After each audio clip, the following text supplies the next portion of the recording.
Havane, Cuba partie. Chers frères et chers amis, nous sommes heureux de partager avec vous cet extrait du témoignage de Bakaji Kamuanan Cuba, un sorcier qui a été initié par un prêtre catholique, et qui a passé une bonne partie de sa vie au service de Satan, avant d'être repêché par Jésus-Christ le Sauveur du monde. Mes débuts dans la magie nés le 22 septembre 1959, dans une mission catholique à Micalei, au Kasaï occidental, Zaïre. Je suis le quatrième d'une famille de 10 enfants, et je restais l'aîné des garçons après la mort de notre grand frère. 10 ans plus tard, en 1969, je reçus mon baptême à la paroisse Saint-Bruin-Haut à Kananga, et je fus élevé dans la doctrine catholique avec un zèle ardent. Doux et pacifique, je commençai à servir la messe à l'église. Le curé de notre paroisse m'enrôla ainsi, avec les enfants de mon âge, dans un mouvement appelé les croisés dont l'objectif était la vénération de la croix et le sacrifice dévoué envers la paroisse et la communauté. Après les croisés, je passai par les Kiros et les scouts, et je finis par être un acolyte zélé pour le service de la messe. Tout le monde faisait mention de mon caractère pacifique pour me proposer de devenir prêtre. À la mort de mon grand frère, j'étais en 5e primaire. Cet événement suscita en moi une révolte psychique, car tout l'espoir que ma famille avait mis en lui s'effondra. Je sentais grandir en moi de jour en jour un sentiment de vengeance, à cause de la mort de mon frère. À l'insu de mes parents, je me lançai dans la consultation des fétiches et de la magie pour gagner ma vie et découvrir l'auteur du meurtre de mon frère. Mais toutes mes démarches ne m'apportèrent aucune satisfaction. Alors, je consultai un devin, et parlai avec les morts et les esprits en me cachant dans les WC. Mais je ne découvris pas l'objet de mes recherches. J'ouvris par là une porte au diable qui me tendait un piège. J'y suis tombé, car le diable avait pu planter en moi l'une de ses semences, les soucis. Du moment où j'eus des contacts avec ce devin, je m'engageai dans de profondes méditations. Puisque j'avais commencé par le niveau élémentaire des conversations avec les esprits dans les WC, je m'engageais toujours plus loin dans les profondeurs de Satan. Poussé par un désir effréné, je contactai, non loin de chez nous, un jeune homme nommé Antomba du coup, qui invoquait la sirène. Il faisait de grands prodiges et des miracles, et fabriquait par ses techniques magiques des billets de banque, des montres bracelets, des bijoux de toutes sortes, dont il se servait pour la protection, l'amour, les affaires et bien d'autres choses. Qu'ayant vu et touché cela de mes mains, mon cœur ne fut pas apaisé. Je me sentais obligé de continuer mes recherches jusqu'à l'étanchéité de ma soif. Je me rendais chez lui tard la nuit, et personne ne me soupçonnait. Il y avait cependant des gens qui me remarquaient, mais tout le monde me défendait dans mon quartier, à cause de mon caractère réservé. Pendant tout le temps où j'invoquais la sirène, mon désir ne fut pas satisfait, et je ressentais toujours ce vide en moi. Les eaux stagnantes sont mangeuses d'hommes, affirme un dicton. Personne ne pouvait m'accuser de quoi que ce soit, car tout le monde témoignait en ma faveur. C'est pour cela que j'exhorte mes frères et sœurs dans le Seigneur à toujours juger par l'esprit, et non par l'apparence. 1 Corinthiens 2 2.10-11. Pendant tout ce temps avec la sirène, je poussais toujours plus loin mes démarches. Je consultais de grands féticheurs renommés à Kananga, qui pouvaient faire tomber la foudre de manière surnaturelle, et accomplir divers prodiges. Ils me demandaient par exemple de me tenir sur une casserole en argile. La casserole ne se cassait pas sous mon poids, mais me faisait faire le tour de la maison. Toutefois, je ne sus pas qui avait tué mon grand frère. Je me retirai de toutes ces choses lorsque je découvris qu'elles ne répondaient pas à ma question. Mais je continuais à chercher, ce qui m'entraînait toujours plus loin dans des profondeurs ténébreuses. Le mandat du curé que nous avions connu expira et 2 autres pères lui succédèrent. Je demeurai un acolyte assidu, et j'étais bien compris. Puis nous accueillîmes un autre curé. Il était d'origine italienne, et parenté à un prêtre catholique que nous avions eu quelques années auparavant. En outre, il était l'un des neveux du pape Paul-Vie. Il fut vite fasciné par mon caractère et s'intéressa tout à moi. Il aimait me faire chercher pour s'entretenir avec moi des problèmes de ma vie, de mes projets d'avenir, etc. C'était un homme grand de taille, hospitalier et bon. Mais derrière sa taille imposante se cachaient de très profonds mystères. Un dimanche, après la messe, il m'invita chez lui à partir de 19h. Je fus ravi de me voir invité par le père curé, et je mis tout en œuvre pour être ponctuel. Je savais que notre entretien allait porter sur les activités paroissiales. Mais les choses prirent une autre tournure. Nous soupâmes ensemble ce soir-là. Puis il engagea la conversation en ces termes: parmi tous les jeunes de ton âge servant à la paroisse, je t'aime beaucoup. C'est la raison pour laquelle je t'ai appelé pour te parler de choses importantes, en vue d'orienter ta vie. Mais je me suis aperçu que ta vie était en danger, et c'est ce qui m'a poussé à t'appeler pour te prévenir. Ton grand frère a été tué par 9 personnes de ta famille, tous sorciers, et à présent il s'acharne contre toi. Je veux en conséquence t'en préserver. Il me cita leur nom. Je fus convaincu de ces paroles, car certaines de ces 9 personnes vivaient dans d'autres régions du pays, et le curé ne les connaissait pas. Je dévisageais avec avidité la figure basanée du curé. Mon but était enfin atteint. J'étais heureux de découvrir ce que je cherchais, car je connaissais à présent les meurtriers de mon frère. Mais un nouveau problème se posait, j'étais en danger de mort. Comment me protéger? Telle fut la question que je posai au curé. Après réflexion, il me répondit que la chose n'était pas grave, qu'il avait tous les moyens nécessaires pour me sauver, mais que c'était une question de discrétion. Je lui jurai fidélité et discrétion. Séance tenante, il me remit un petit carton de 10 cm sur 6 cm, dont le recto représentait un jeune garçon richement vêtu. Sous cette image figurait l'inscription « Prière à l'enfant Jésus de Prague ». Au verso était imprimée une prière, en 3 séquences. Je devais la réciter chaque matin à mon lever, et chaque soir à mon coucher, en formulant l'intention d'être protégé. Cela devait me garantir une sécurité tant spirituelle que physique. J'accordais une considération toute particulière au curé. Je voyais en lui un homme qui parlait avec Dieu. J'avais 12 ans à l'époque où je fus introduit dans tous ces mystères, et j'étais élève de 6e année primaire. Quelques jours plus tard, le curé m'indiqua que je pouvais utiliser cette prière pour mes études. À cet effet, je devais inscrire les noms de tous les élèves de ma classe sur une liste et attribuer à chacun la note de mon choix. En récitant la prière sur la liste ainsi établie, je fixais le classement des élèves. Lors de la proclamation des résultats, c'était comme si le maître lisait le papier que j'avais rédigé à l'avance. C'est ainsi que j'obtins toujours les places de mon choix. J'invite donc les parents chrétiens à beaucoup prier pour leurs enfants qui vont à l'école. Peut-être sont-ils intelligents, mais ne parviennent pas à obtenir de bonnes notes. Au lieu de vous en prendre à eux, priez plutôt pour eux, car vous ne savez pas à quelle puissance diabolique ils peuvent être soumis. Je me réjouissais beaucoup de cette merveilleuse découverte, que le curé appelait « la seule véritable forme de la magie ». Lorsqu'il prononça le mot magie, je désirais en savoir plus, car je croyais que c'était Dieu qui agissait ainsi en notre faveur. Il me dit simplement de le laisser faire, pour que je découvre le secret de la vie facile. Voici dans quel lien je me trouvais empêtré. Je croyais que c'était Dieu qui donnait la seule véritable forme de la magie, que c'était lui qui révélait les secrets, qui donnait la réussite dans toutes les entreprises humaines gratuitement, parce qu'il aimait les fils des hommes. Je fus irrésistiblement entraîné à la mort sans même m'en rendre compte. Je voyais toute ma vie en rose, soutenu par Dieu, sans condition, ni frais, ni sacrifice. Mais c'était le voleur qui m'entraînait peu à peu hors de la bergerie. Il avait pour émissaire ce curé, qui affichait toutes les apparences de la piété. Le voleur s'est saisi de moi à l'occasion de la révélation des noms des sorciers de ma famille. Ce fait m'avait convaincu que la vérité se trouvait en ce curé, cet homme de Dieu, comme tout le monde le croyait. La destruction intervient lorsque l'on signe un pacte avec le diable. Celui-ci imprime alors sa marque sur l'esprit de l'homme et prend le contrôle complet de sa nature. C'est à ce moment que l'on est voué à la destruction en enfer, en toute conscience. Mon maître connaissait mon souci, celui d'en savoir toujours plus. Il me dit donc un jour que nous devions passer du degré élémentaire au degré moyen. Ce jour-là, il me remit un gros livre intitulé Traité méthodique de la magie pratique. Ce fut une autre ouverture dans le monde occulte.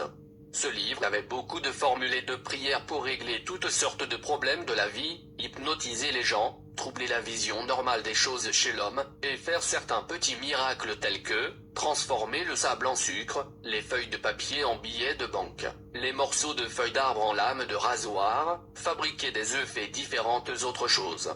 Je fournissais de temps à autre des rasoirs à mon père, qui ne manquait pas d'être surpris en voyant des lames de rasoir toutes vertes, de la couleur des feuilles d'arbre utilisées. Toujours dans ce domaine, j'appris à invoquer divers types d'esprits qui habitaient sur les astres et les planètes. Sur la Lune habitent des esprits dont le rôle est d'exciter à l'amour. Sur Jupiter, il y a des esprits de division, dont le rôle est de donner des maladies, de semer la haine et la discorde, ou de fournir des esprits guerriers pour défendre leurs protégés. Les esprits qui habitent sur la planète Mercure ont pour tâche de provoquer la luxure, et d'exciter tout ce qui plaît à l'œil de l'homme. Les esprits du Soleil donnent aussi différentes maladies, notamment l'hydropésie, la migraine, etc. Comment je fabriquais des billets de banque? Je me contentais de tout mettre en pratique pour prouver réellement que j'étais devenu un homme au-dessus de tous les autres. J'étais à cause de cela d'un orgueil malin très difficile à déceler. Je fabriquais des billets de banque à partir d'un papier duplicateur, que je découpais à la grandeur des billets voulus. Je couvrais ensuite le paquet d'un mouchoir blanc, allumais 2 bougies rouges, et récitais une certaine prière. Au bout de 5 minutes, j'obtenais les billets de banque. Mais j'étais tenu de les dépenser avant le coucher du soleil, quel que soit le montant fabriqué, au risque de tomber malade ou d'avoir un trouble mental momentané. Comment je faisais ma vie? Puisque j'étais maintenant ouvert sur le monde, je devais faire ma vie, selon que le disent tous les jeunes de notre génération. Mais, pour moi, faire ma vie signifiait me lancer dans la débauche. J'utilisais d'autres prières pour séduire les filles. Après avoir exécuté quelques opérations magiques, il me suffisait d'écrire une lettre à la jeune fille de mon choix, quelles qu'aient été ses réticences antérieures, pour qu'elle cède à mes demandes. Car ma lettre était écrite après une invocation occulte. Par moments, j'invoquais aussi l'un des esprits de la Lune, pour captiver l'esprit d'une jeune fille. Au bout d'un certain temps, sans même que je m'occupe d'elle, c'était la jeune fille qui se mettait à ma recherche. Car elle était manipulée par les esprits que j'avais invoqués sur elle, jusqu'à ce qu'elle tombe en mon pouvoir. Comment je calmais les problèmes? Lorsque j'étais confronté à un problème grave, je récitais à minuit une autre prière, pour calmer les choses. Je voyais alors le problème diminuer, jusqu'à ce qu'il disparaisse complètement. Si c'était un problème devant les tribunaux, je procédais de la même manière, et dès le lendemain, tous les juges, l'assistance et même les adversaires changeaient d'opinion en ma faveur. Comment je provoquais des divisions et des divorces? Pour provoquer des divisions et des divorces, nous utilisions les esprits vivants sur la planète Jupiter. Lorsqu'il était envoyé dans un foyer, il provoquait de la mésentente, et poussait l'un des conjoints à s'entêter à outrance, jusqu'au divorce. De même, des amis intimes étaient poussés à se chamailler pour un rien et à se séparer. Comment j'étais secouru dans les combats pour avoir de la force? J'invoquais des esprits vivants sur le soleil. Au moment opportun, je pouvais envoyer 10 000 esprits de ce type pour combattre à ma place. Il me suffisait d'assister, les bras croisés, au spectacle. Mais, pour les spectateurs, c'était moi qui combattais. Ce même phénomène est utilisé par certains pour des matchs de boxe, de catch, de karaté, etc. L'oraison de Saint Charlemagne. Il est frappant de voir dans ce titre la mention Saint. Nul n'ignore qui était Charlemagne. C'était un empereur, un homme de guerre, qui n'a servi Dieu en rien mais qui, aujourd'hui, est appelé saint. Tous ceux que le monde appelle saints ne sont en réalité que des démons. D'après la tradition, cette prière, gravée sur une pierre, aurait été trouvée par cet empereur dans la tombe de Jésus. C'est elle qui lui aurait donné la victoire sur tous ses adversaires. Nous utilisions cette prière pour lutter contre toutes les influences diaboliques, contre les fétiches, et elle nous rendait invulnérables. Lorsqu'une femme éprouvait les douleurs de l'enfantement, nous allions auprès d'elle, et récitions 3 fois cette prière. Les douleurs se calmaient jusqu'à l'accouchement. Pour guérir un malade, nous disposions le texte de la prière au chevet de son lit, et il guérissait très rapidement. Pour savoir si un malade allait mourir ou s'il se rétablirait, nous récitions la prière en tenant 2 bouquets de fleurs. Puis, nous nous approchions de lui. S'il riait, c'était le signe qu'il allait mourir. S'il pleurait, cela signifiait qu'il se rétablirait. Une copie de cette prière était affichée dans le salon de la maison de mon père, pour protéger toute la maison et ses habitants contre tout sortilège. Il y a un événement qui est resté dans la mémoire de toute la famille. Un jour, un oncle paternel fit descendre la foudre sur notre maison, mais il n'y eut aucune victime. Nous attribuâmes notre survie à la protection venant de cette prière. Il faut savoir que dans notre ethnie, certaines personnes sont capables de faire tomber une foudre artificielle, pour tuer des personnes ou détruire leurs biens. Comment j'ai sauvé un ami au début de l'année 1972, j'avais un ami avec qui je partageais mes peines et mes joies. sauf le secret de mes pouvoirs occultes. Un jour, les esprits me dirent que cet ami était déjà ensorcelé, et que sa mort était arrêtée. Comme je l'aimais beaucoup, j'eus compassion de lui et je leur demandai s'il y avait un moyen de le sauver. Tout était possible d'après eux, mais il fallait pour cela lui faire vivre la scène de sa mort, avant qu'il soit sauvé. Il me fut demandé de sortir avec lui un samedi soir, pour rentrer un peu tardivement à la maison. Ce jour-là, sur le chemin du retour, nous devions traverser un petit vallon avant d'arriver chez nous. Alors que nous étions encore de l'autre côté de la colline, nous vîmes au loin des gens qui entouraient un cadavre et pleuraient. Nous nous approchâmes, et vîmes que cet attroupement se situait dans le vallon, et non au village. Soudain, nous constatâmes que ce corps immobile était celui de mon ami, qui, pourtant, était vivant à mes côtés.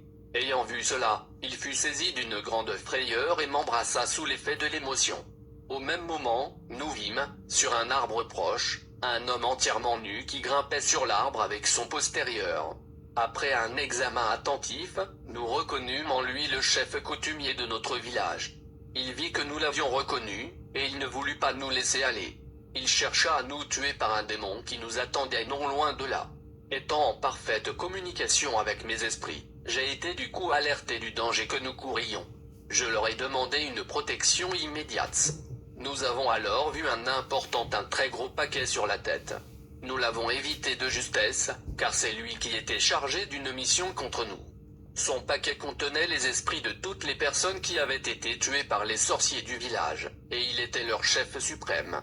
Mon ami eut très peur de toutes ces choses, et il ne lui fut pas possible d'aller passer la nuit ailleurs. Je l'emmenai dans ma case. Je passais toute la nuit à parler avec les esprits pour connaître l'étape finale de sa délivrance. Pour cela, je devais faire appel à un cousin maternel pour lui demander de restituer la chair de mon ami, car c'est lui qui cuisinait la chair des victimes de la sorcellerie. Le lendemain matin était un dimanche. Avant d'aller à la messe de 9 heures, je fis appeler ce cousin pour m'entretenir avec lui, mais il refusa énergiquement de reconnaître la vérité. Les esprits me dirent de le laisser partir, et de le rappeler à 18 heures, pour lui donner l'ordre de s'exécuter. En effet, à partir de 18 heures, tous les sorciers sont en parfait contact avec leur monde spirituel.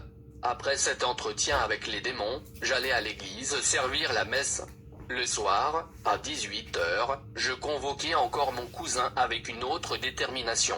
Je repris l'entretien du matin, mais il n'y est toujours. Pour ne pas perdre plus de temps, j'ordonnai à son esprit de sorcellerie d'aller chercher la marmite où était préparée la chair de mon ami. Il partit pendant que mon cousin faisait semblant de dormir. Cet esprit dut voler la marmite, car il n'avait pas été autorisé à faire disparaître cette préparation. L'assemblée des sorciers se tenait à côté d'une carrière. Lorsque l'esprit revint avec la marmite, il fit tomber des gouttes de sauce tout le long de la route qui menait à la carrière.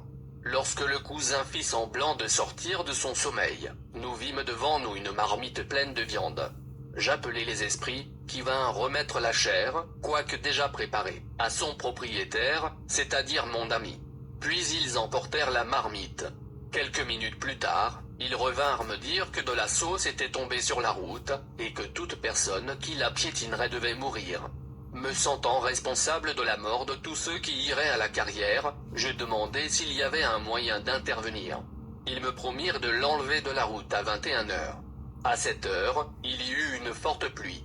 Pendant ce temps, les esprits travaillèrent à enlever cette sauce. Mais ils ôtèrent aussi toute la terre environnante qui, selon eux, était déjà empoisonnée. Leur travail causa de très profonds ravins, au point où la route est restée impraticable jusqu'à ce jour. Ceci explique les problèmes que nous avons chaque jour sur nos routes. On répare aujourd'hui, mais 2 semaines plus tard il y a encore des trous. Ce sont des magiciens et des sorciers qui en sont la cause. Que la grâce soit avec vous tous qui avez Jésus-Christ pour maître. Au début de l'année 1973, commencèrent les événements les plus profonds et les plus sérieux qui marquèrent ma vie de magicien, et me conduisirent à découvrir le monde mystérieux de l'au-delà. Un dimanche après la messe, le curé de la paroisse, mon maître dans l'initiation, m'invita chez lui à 19 heures. Fidèle au rendez-vous, je m'y rendis à l'heure. Il m'accueillit et m'offrit à manger. Puis il me dit, « J'ai promis te montrer de plus grandes choses, et d'assurer ta vie. As-tu du courage ?» Je répondis par l'affirmative. Puis il me demanda si je pouvais l'accompagner quelque part. Ma réponse fut encore affirmative. À ces mots, il me dit que nous allions faire une visite au cimetière. Il m'ordonna de ne regarder ni d'un côté ni de l'autre, ni derrière moi, à l'aller comme au retour. Je devais marcher devant lui jusqu'à l'entrée du cimetière où il devait me précéder pour y pénétrer. Nous nous revêtîmes de soutanes blanches.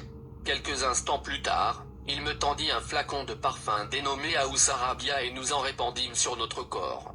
Aussitôt après, il me remit une sonnette et en prit une autre pour lui. Nous devions les faire retentir tout au long du chemin. Ce sont ces sonnettes qui sont utilisées pendant la messe catholique. Avant de sortir de sa maison, il prit le temps de réciter une prière, et nous partîmes.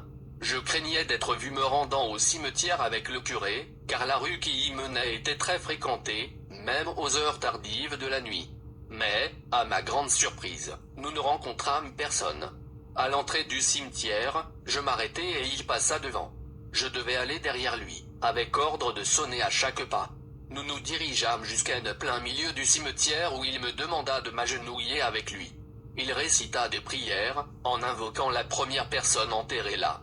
Je l'écoutais courageusement. Quelques instants après, quelqu'un vint lui répondre, demandant pourquoi il l'avait appelé.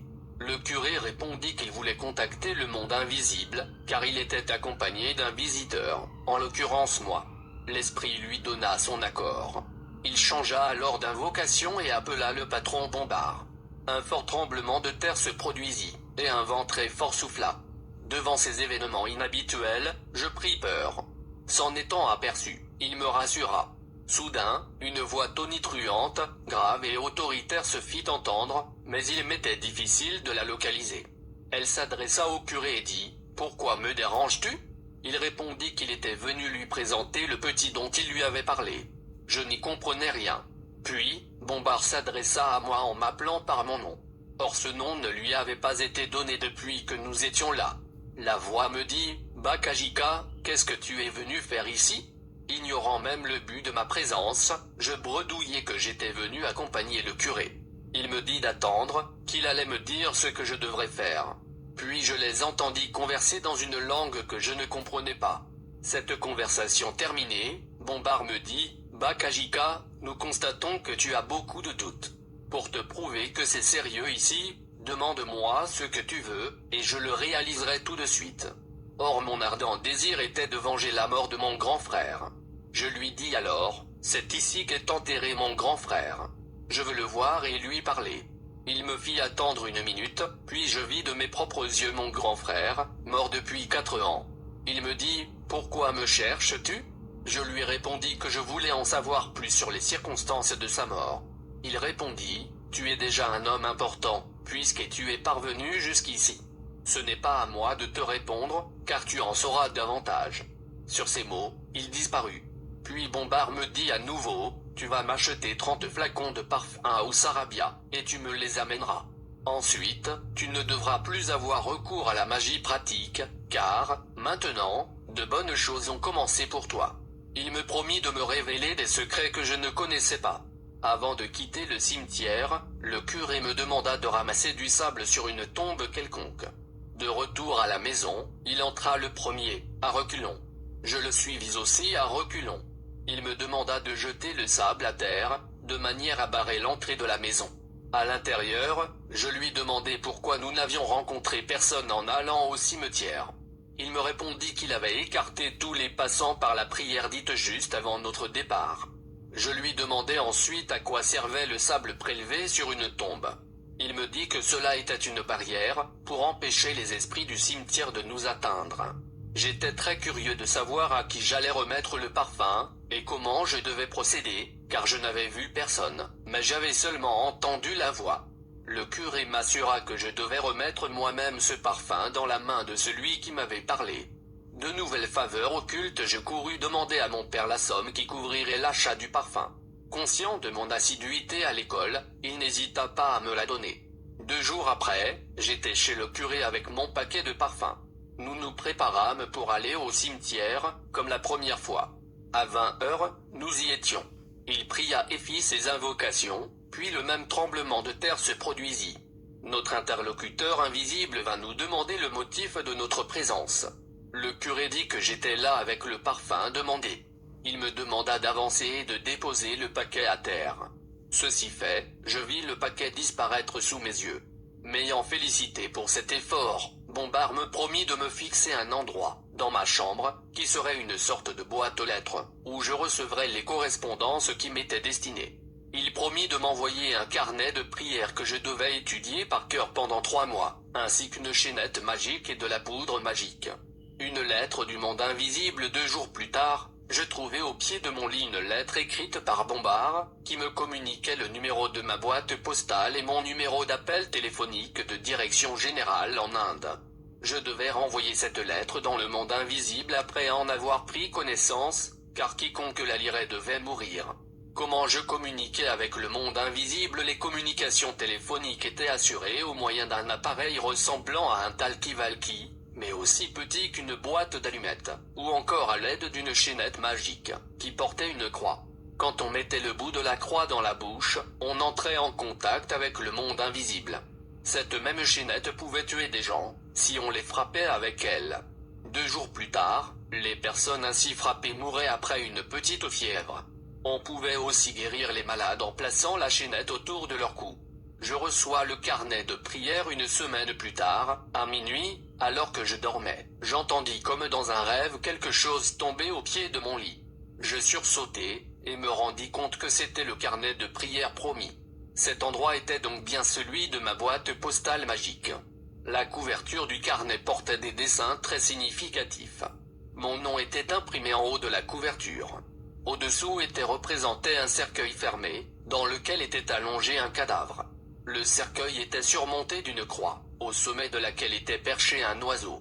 Sous le cercueil, horizontalement, étaient alignées 14 petites croix. Le cercueil et le cadavre signifiaient que toutes mes activités seraient centralisées à partir du cimetière. L'oiseau perché sur la croix indiquait que c'était du cimetière que nous devions nous envoler pour le monde invisible. Le carnet contenait une série de 16 prières dont j'allais avoir besoin pour toutes mes activités: aller au cimetière, invoquer le monde invisible, parler avec les morts, réussir en amour, faire des miracles, produire de l'argent, etc.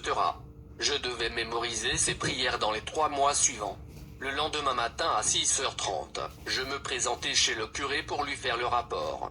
Au cours de notre conversation, il me dit que chaque fois que je lisais une phrase de ses prières, les habitants du monde invisible étaient alertés. Je lui dis que, dans ce cas, j'allais les tourmenter sans cesse. Il m'assura que le monde invisible ne m'en tiendrait pas rigueur, car on savait que j'étais en train d'apprendre. 3 mois s'écoulèrent à ma plus grande satisfaction, car j'avais bien mémorisé et maîtrisé toutes ces prières. Le jour vint où je devais confirmer toutes mes connaissances au cimetière. Je dis à mon initiateur que j'étais prêt. Il décida donc que nous irions au cimetière afin de prouver à Bombard que j'avais bien appris mes prières. Pendant notre préparation, le curé me dit que c'était moi qui allais prononcer les invocations. Ma nouvelle visite au cimetière arrivée au cimetière, le curé me passa la parole. Je prononçai 12 fois l'invocation, mais sans résultat. À la 13e fois, j'entendis le tremblement de terre et le vent très fort qui soufflait. Puis notre interlocuteur finit par me répondre: « Bakajika, pourquoi me déranges-tu » Je lui répondis que j'étais là pour lui montrer que j'avais bien maîtrisé les prières. Il me demanda alors de les lui réciter, de la dernière à la première. Lorsque je terminai, il me félicita et m'interdit formellement de montrer le carnet à quiconque n'était pas des nôtres. Car toute personne qui regardait juste le carnet devait mourir. Il m'autorisa à les invoquer ou à visiter le cimetière à mon gré, et à demander tout ce que je voulais, comme l'indiquaient les prières. Il me donna ensuite l'appareil de la grandeur d'une boîte d'allumettes, pour entrer en communication directe avec eux, n'importe quand. Cet appareil m'est parvenu dans la main sans que je sache comment.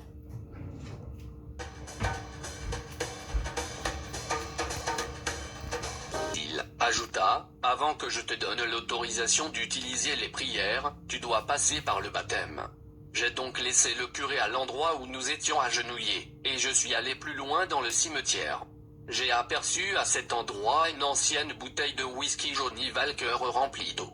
Bombard m'ordonna de me laver le corps entier avec cette eau. Je le fis et je remarquai que cette eau ne diminuait pas dans la bouteille.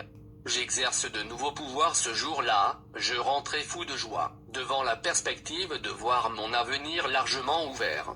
Ce même jour, dans ma chambre, je demandais de l'argent, car c'était mon tout premier désir. J'utilisais donc l'une des prières pour demander 5000 zaïrs. Cette somme me parvint par ma boîte postale aux environs de minuit. J'étais au lit lorsque le bruit du paquet tombant dans ma chambre me fit sursauter. Je regardai dans le paquet, il contenait quelques liasses de billets. Je m'empressai de vérifier le contenu. Il y avait bien 5000 zaïrs, ce qui, à l'époque, représentait une fortune. Le monde s'ouvrait devant moi. Cet argent fut dissipé dans la boisson et a courtisé les filles, et se taira.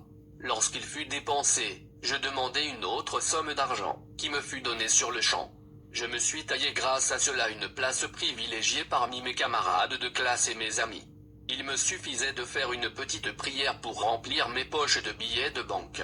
Ma richesse s'accrut à tel point qu'à l'âge de 16 ans, j'achetai ma première voiture de marque Ford.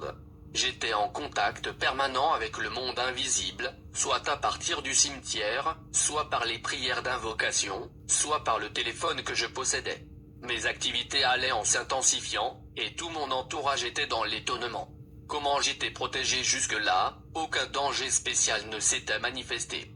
Le curé me prodiguait des conseils encourageants et ne me disait rien de plus, sinon de rester très discret.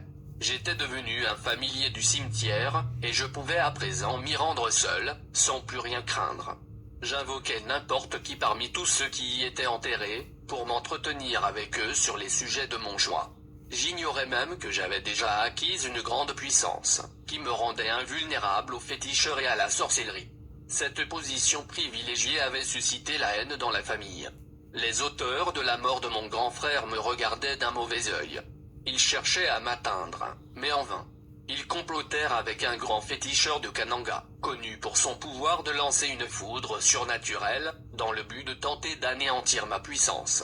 Il m'appela, et je répondis à son appel. Quand j'entrai dans sa maison, il me montra une casserole en argile, dans laquelle il avait préparé sa mixture. Il me dit qu'il m'aimait, et voulait m'accorder une protection contre toute puissance occulte. Il m'invita à monter sur la casserole qui avait en principe le pouvoir de me transporter et de me faire circuler, tout en me dépouillant de ma puissance. Lorsque je me mis debout sur la casserole, elle se cassa. Il se mit violemment en colère et me chassa. Il s'appelait Lucinu, ce qui signifie la haine dans notre langue. Plusieurs sorciers et féticheurs m'invitèrent à tour de rôle, mais pour voir leur puissance détruite. Avant de quitter la maison paternelle, nous dûmes subir une attaque de foudre lancée par Lucinu pour nous tuer. Cette tentative échoua, à cause de ma présence dans la maison ce soir-là. Le monde invisible en 1976, le curé m'informa de l'expiration de son mandat au Zaïre.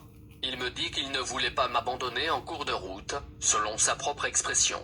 Nous devions donc faire à présent un pas de géant, pour atteindre le but final. Je croyais pourtant être parvenu au sommet de mes pouvoirs, et je fus surpris de savoir qu'il me fallait encore apprendre quelque chose. Je pris rendez-vous avec lui pour me rendre au cimetière à minuit, en sa compagnie. Notre voyage astral en sortant de chez lui, à minuit, le curé prit avec lui un petit tapis rectangulaire. Arrivé au cimetière, il invoqua le premier mort enterré là, et l'invita à faire son travail, car nous allions voyager. Après une nouvelle invocation, il me fit signe de me mettre avec lui sur le tapis. Aussitôt, nous nous dédoublâmes. Nos corps restèrent au cimetière, sous la garde du premier mort enterré, et nous nous rendîmes en esprit dans le monde invisible. The Department for Education. Nous retrouvâmes dans un monde très beau que je n'avais jamais vu auparavant, et dans une très belle ville. Nous parcourûmes de larges rues bien tracées et embellies. Il y avait de grands immeubles soigneusement décorés. Nous empruntâmes la rue du cimetière au N-102. Ce fut le siège de la Direction Générale de la Magie et nous fûmes reçus avec faste. Je vois mes interlocuteurs au seuil de l'immeuble. Je fus surpris de voir un grand portrait de ma photo affiché sur le mur de la salle d'attente. Désirant en savoir plus, le curé me dit que cette photo avait été prise lors de notre première visite au cimetière. Puis, nous fûmes introduits dans un bureau où se tenaient ceux qui nous avaient parlé au cimetière. Il y avait là 3 personnages s'appelant respectivement Patron Bombard, en charge de l'administration et des relations extérieures, Patron Madraque, guerrier et juge, que l'on invoquait dans les situations fâcheuses, et qui avait le pouvoir d'indisposer, de rendre malade, de paralyser ou de tuer, selon les cas, et mademoiselle Marie-Jeanne Brignet, femme indienne en charge des finances. Je fis leur connaissance, ainsi que celle du premier enterré du cimetière où je faisais mes visites. C'est lui qui faisait fonction d'agent de douane, en quelque sorte, pour nous faciliter l'accès au monde invisible. Ceux qui fréquentent le monde invisible après avoir fait leur connaissance, je fus présenté à d'autres personnages terrestres ayant des relations avec le monde invisible, surtout ceux du Zaïre. Invité dans la grande salle, je retrouvai beaucoup de personnages historiques étudiés à l'école, des savants, des inventeurs, des grands hommes d'affaires, des hommes politiques et, enfin, des membres du clergé catholique, cardinaux, prêtres, etc. La séance de ce jour visait à me présenter officiellement au monde invisible. Je vis le pape Paul V faire son entrée. C'est lui qui dirigeait les cérémonies. Il va sans dire qu'il était le représentant de tous les vivants qui fréquentaient le monde invisible, et détenait le pouvoir suprême. Il était encore vivant à l'époque. Il fit un long discours, à la suite duquel je fus baptisé maître du 3e degré, 16e puissance. La cérémonie s'acheva par un vin d'honneur qui était du sang humain. Certains aspects de ce monde occulte, il n'y avait ni jour ni nuit dans ce monde, mais une atmosphère ambiante. Après cette prise de contact, le curé, sur autorisation de Bombard, m'emmena visiter ce monde en compagnie d'un autre personnage. Je fis un tour d'horizon, me faufilant par-ci par-là, au milieu de tous ces immeubles et édifices somptueux. Nous nous arrêtâmes devant une haute clôture, hermétiquement fermée. Quelqu'un vint nous ouvrir, et nous demanda de rester sur le seuil. À l'intérieur, des gens portaient de lourds fardeaux, certains étaient suspendus par un pied, la tête en bas, d'autres étaient en train d'être torturés, etc. Curieux, je demandai de quoi il s'agissait. On me répondit que c'étaient des gens qui s'étaient suicidés sur Terre, et qui devaient subir le châtiment, car ils n'avaient aucun droit de mettre fin à leur vie.